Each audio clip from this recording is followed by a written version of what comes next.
जय जगन्नाथ। बहुत आनंदर कथा आम अविभाजित कोरापुट जिल्लार बहुत पुरातन मंदिर कोटपाड़ श्री जगन्नाथ मंदिर।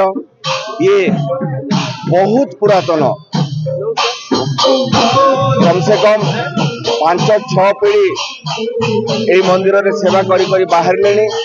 वर्तमान आमर यही पुरातन मंदिर देव स्नान नीति आज अनुष्ठित होछि एवं यहाँ पर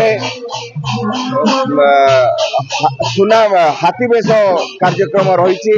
हाथी बेश ठाकुर समस्त को दर्शन देवे, तापर अणसर गृह को जीवे। अणसर गृह सी फल आहार करी ज्वर रे पीड़ित होई तापर प्रभुंकर नीतिकांति अनुष्ठित हब, जमीक पाचन पानी आउ विभिन्न प्रकार औषध पूजा सामग्री लगे महाप्रभु को पूजा अर्चना करा जीवो। तापरे नवजौवन दर्शन देवे 25 तारीख रे 26 तारीख रे हब कार्यक्रम। 27 रे द्वितीय तिथि रे आमर रथ प्रतिष्ठा हला परे पहंडी विजय करेंगे ठाकुर मानू। समस्त को अनेक अनेक शुभेच्छा शुभकामना। आमे समस्ते श्री जगन्नाथंकर यही सबु रीतिनीति रे सामिल हवा, आमे दर्शन करवा। महाप्रभु जगन्नाथ कोटपाड़ को आहरी समृद्धि करंतु, चाष रे उन्नति हो, समस्ते खुशी आनंद रे रहू, आम मानक मध्य भातृभाव प्रतिष्ठा हो। जय श्री जगन्नाथ, जय जय जगन्नाथ, जय जय जगन्नाथ।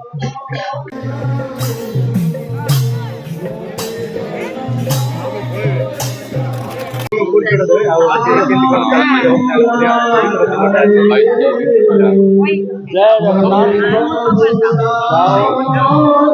महाप्रभुंकर कृपार आज देवस्नान पूर्णिमा जो अनुष्ठित होती कोटपाड़ ठारे बहुत सुंदर भाव में सकाल आरंभ कराई एवं वर्तमान 100 लोक भक्त आसुँच। जहाँ हो बहुत सुंदर भाव में आम देवस्नान पूर्णिमा अनुष्ठित चली।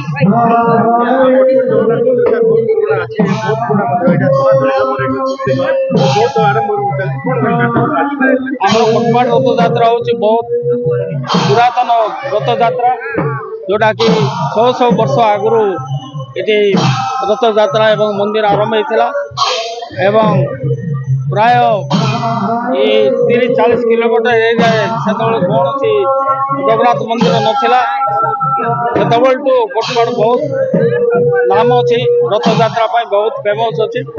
जहाँ भगवान को कृपार प्राय रथ यात्रा समय 30,000-40,000 भक्त आसुना।